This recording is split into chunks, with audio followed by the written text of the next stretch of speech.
भने त के छोरा मान्छे भएर हिँड्छ हो काइला जाऊ झुन्डेर मर तिम्रो काम छैन दाजुभाइहरू पनि मिलाउनु नसक्ने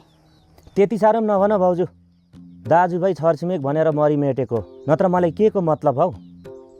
होइन मतलबै छैन भने चाहिँ के घरिघरि सुनाउँदै आउँछौ हौ खोजी निन्दै नगर न ए दाजु मात्रै एकरो भनेको त भाउजू पनि उही रहेछ त अनि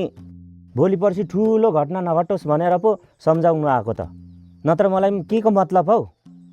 उल्टै बलिराखेको आगोमा घिउ थपिदिन्छ हौ मलाई सम्झाएर के गर्छौ हौ काइला अब सम्झाउनु पर्ने मान्छेलाई सम्झिँदैन भन्दा पनि लाग्दैन अब के गर्नु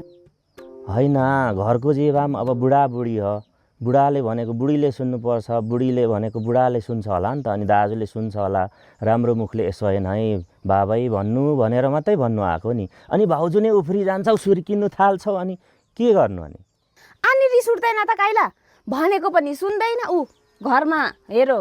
घर ढोका उदाङ्गै छैन कता गयो गयो ल त्यही हो मैले चाहिँ त्यही भन्नु आएको भाउजू अरू कुरा अब